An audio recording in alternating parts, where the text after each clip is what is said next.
Welcome TCB faithful to yet another episode of the Runback, the series that's used merely for educational viewing, so no one has to find it disturbing. Was that forced? That works, right? Well, whether it does or not, we're going to ask the question, was this game actually any good? You know what? We're not going to bury the lead here. Today's game isn't very good, but don't click away. You don't know how bad it is yet. Unless you use a secret bar. Don't use that either. After single-handedly revolutionizing the gaming landscape of the early 1990s, reviving the arcade industry, and sparking a global fighting game phenomenon, Street Fighter II became the most influential video game ever made. While Capcom had already established itself as a profitable and well-respected developer throughout the 1980s, Street Fighter II was the catalyst that propelled the company into mainstream global consciousness. But by 1994, the popularity of Street Fighter II had begun to slow, with its many revisions saturating the market with variations of the same game. Not to mention the newer, cooler kid on the block, Mortal Kombat, released in 1992, it turned heads in the West with its revolutionary digitized graphics and moral panic feud gameplay. Luckily, Capcom was already in the middle of a strategic play to help cement the franchise's status as a global pop culture brand, releasing a movie. And what's better than releasing a movie based on a popular video game? Creating a tie-in game for that movie based on a popular video game. Street Fighter the movie was Capcom's blatant attempt to westernize its flagship franchise in a direct effort to compete with, well, Mortal Kombat. Sporting the series' now signature digitized aesthetic, Capcom enlisted another Chicago-based developer, Incredible Technologies, to bring the project to life.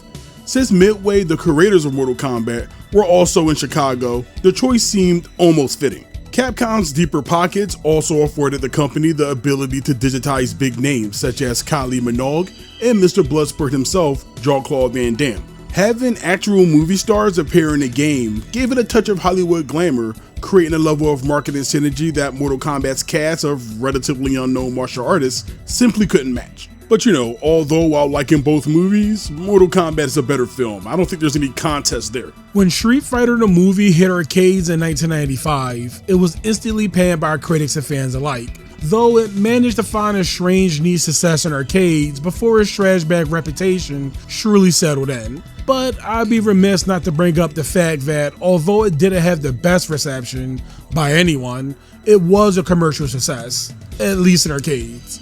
You see the gameplay. Now let's dig in and see what kind of fresh hell this game was.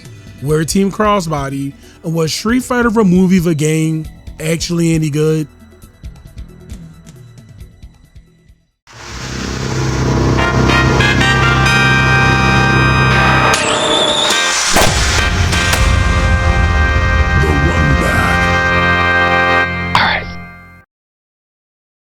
Okay, how do we unpack this? And where do we possibly fit a Street Fighter 6's bad joke in? I suppose we'll just play it by ear and see where it goes. But first, a question. How does something have a full-blown movie filled with elaborate sets, fight scenes, and recognizable faces? And how does Street Fighter the movie the game's graphics come off as, I don't know any better way to say this, but a porn parody? It's not just me, right? I mean, we're all adults here. God, I hope so. If you're not, then Team Crossbody is not an E for Everyone channel. Jesus, I wouldn't say porn parody exactly, but the graphics of the game seem a little greasy. I can't pinpoint why. The consoles are what they were from the movie, well, except Cammy, who's rocking her actual fit from the games. But for some reason they look more like cheap cosplay hair. And on top of that, everyone's so shiny. Either they were rubbed down with baby oil like wrestlers, or the set where they was taking these pictures in was really hot. Maybe porn parody was the right comparison. Capcom's idea of using the actors themselves was good in theory, but I guess it never dawned on them that unlike Mortal Kombat, which was built from the ground up with these kind of visuals in mind, so things were kept relatively simple in order to make attacks look more believable. The team at Incredible Technologies were tasked with replicating distinct special moves and wacky looking normals that already existed and were designed for sprites first and foremost. Because of this, the many attacks don't look like attacks, more than just fancy poses. What do you mean you can't do Cammy's strange handstand heavy kick? Fine, do the best you can. What? That's it? To be fair, most of the cats weren't martial artists, so asking them to recreate Street Fighter animations was always going to be an uphill battle. The result is every special move has the energy of some kind of kid showing you karate at a family barbecue. The animations to these moves were all over the place. One special move will questionably have like 15 to 20 individual frames, others will only have like 2. Some moves would have looked better sped up, while others kind of looked fine, but it slowed down for no real reason. It was clear the window these devs had with these actors were super limited, so they grabbed what they could and hashed it out the best they can. I get that. Thanks for your time, guys. We'll add some after images to fill that shit out. The backdrops, on the other hand, I don't understand it. These are some of the more busy backdrops we've seen in a fighting game in a while. There's way too much stuff happening back there with its various effects and animations, and while that alone is pretty annoying, it would have been manageable if it didn't interfere with the gameplay. So luckily for us, it absolutely does. The cage match stage is the chef's kiss of bullshit covering your screen, actively hiding important information from players. Doesn't matter if it's the foreground, background, or anything in between, visual communication here is a guessing game. Bonus points for the animated crowd being thrown in just in case you manage to make out any of your lower text. The crowd isn't sharing for the fight. They're trying to tell you where your character's feet went. On the audio front, well, does the game have any music? I'm legitimately asking here. I can't remember a lick of music from the arcade version of the game.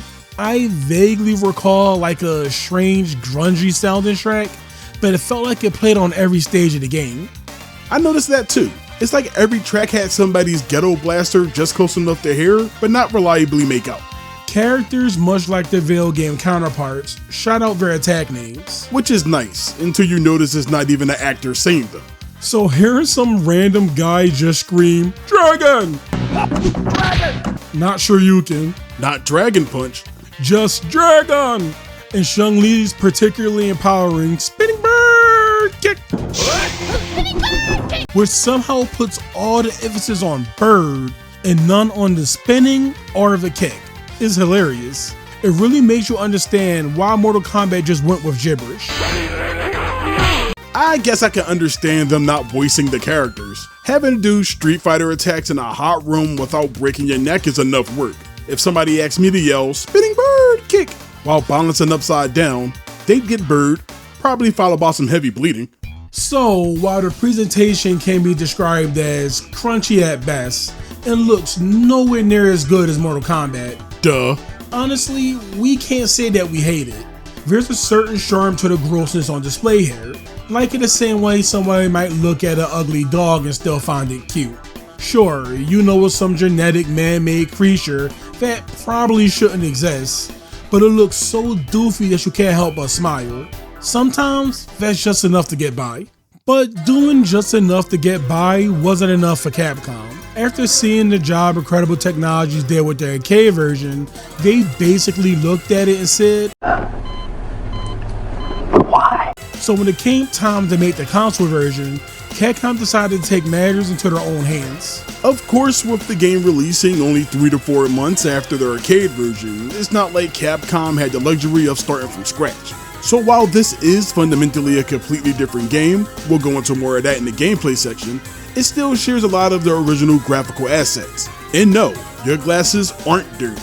This version really is that blurry. It's also incredibly washed out and desaturated to boot. While we don't think the arcade version looks completely awful, we definitely wouldn't call it good looking either. But the visuals here, they're more comparable to finding the old sausage frozen in the back of your freezer. Obviously, it does look better than the arcade version, but at the very least it animates better. Capcom made sure to correct one of Incredible Technologies' biggest fumbles by redrawing existing sprites and adding entirely new animation frames to bring the characters closer to what you'll expect from a Street Fighter game. Or at the very least, they made sure players can blank during attacks and still can follow what's happening after. The effort is genuinely admirable, and in certain spots it looks surprisingly good, but for most of the game the animation still comes across as awkward and jerky, making the improvements feel stiff and a little inconsistent. What is a huge improvement though are the stages. Sure, they're much plainer and have fewer moving background elements, but at least there isn't a bunch of random crap blocking the foreground anymore. Needless to say, visibility is no longer an issue. I still don't understand how they thought that was acceptable.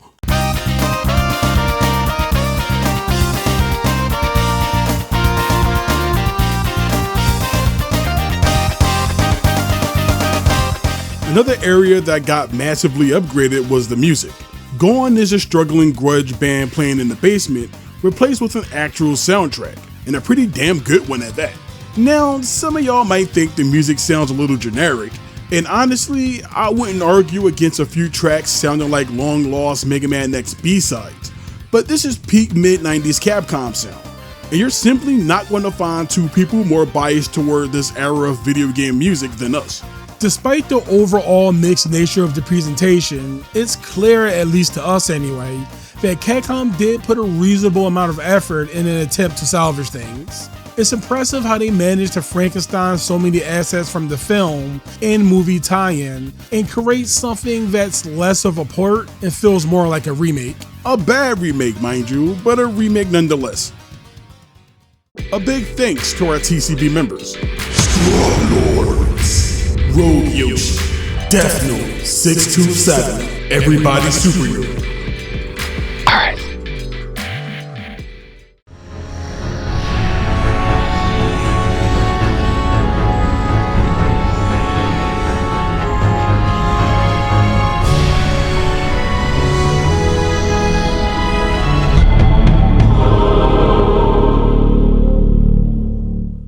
And if you think the grease and jank ends at the presentation, then buckle up, because the gameplay is a couple steps below becoming the perfect genetic soldier.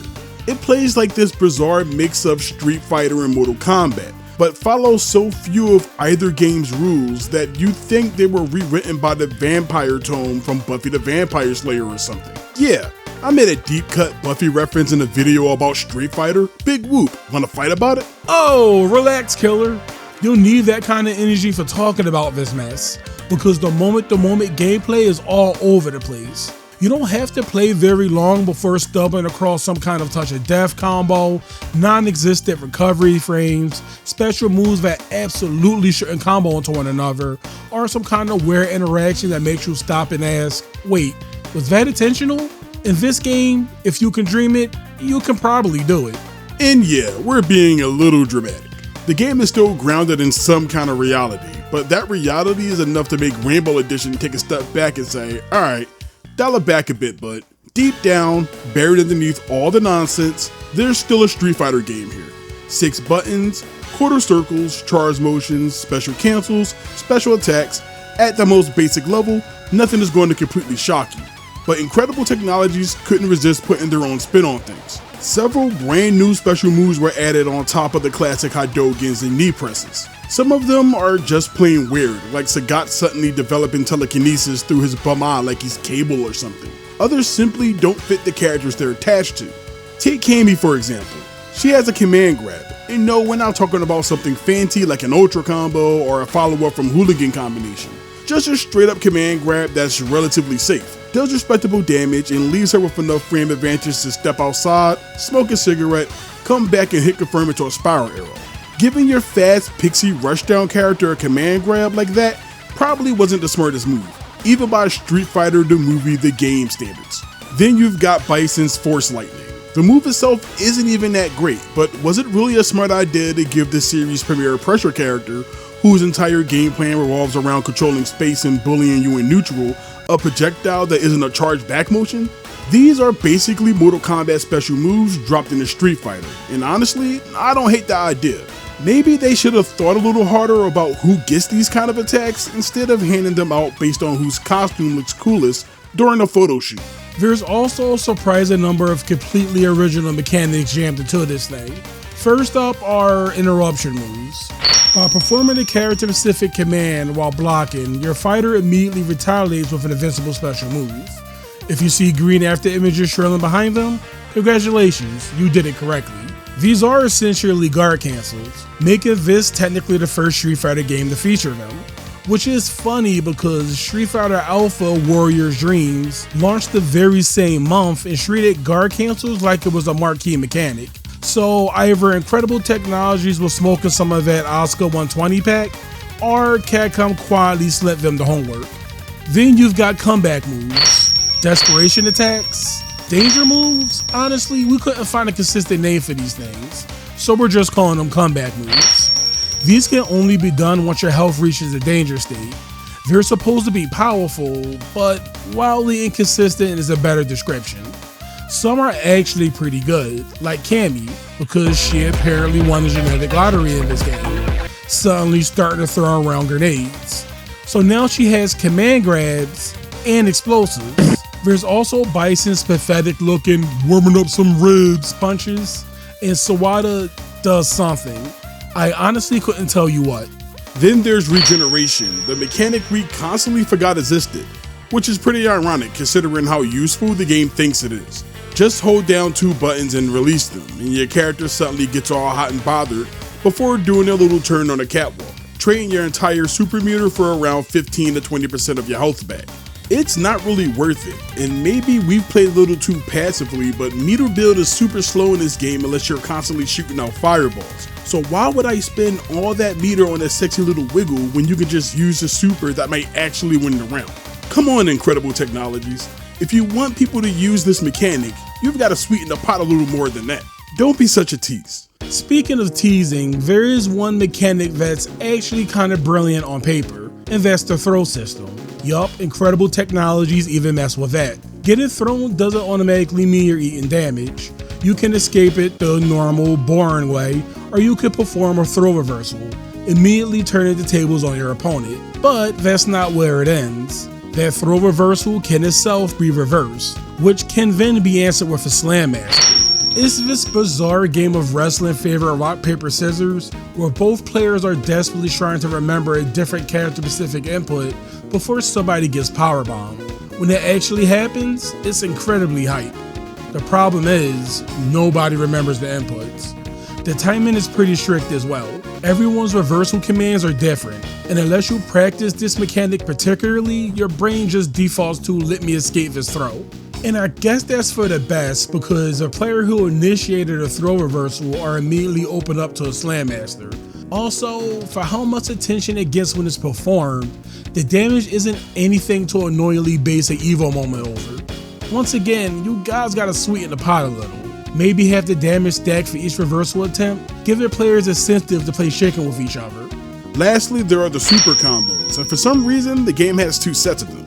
The Capcom supers, represented by blue after images, are exactly what you expect from Street Fighter. Super Hydogans, spin drop smashes, Tiger Genocides, you know, the moves that actually belong there. Then there are the, if you somehow hadn't guessed by now, the Incredible Technologies, TM, fucked up supers, represented by red after images.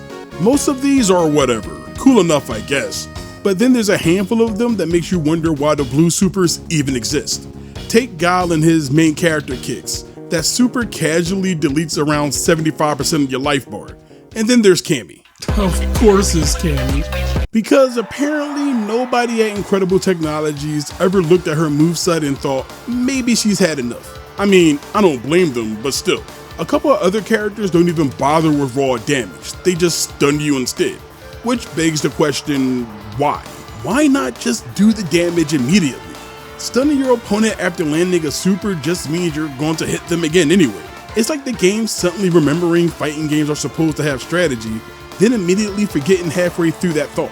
There's also a ton of other stuff thrown in that you normally wouldn't expect from an arcade fighter.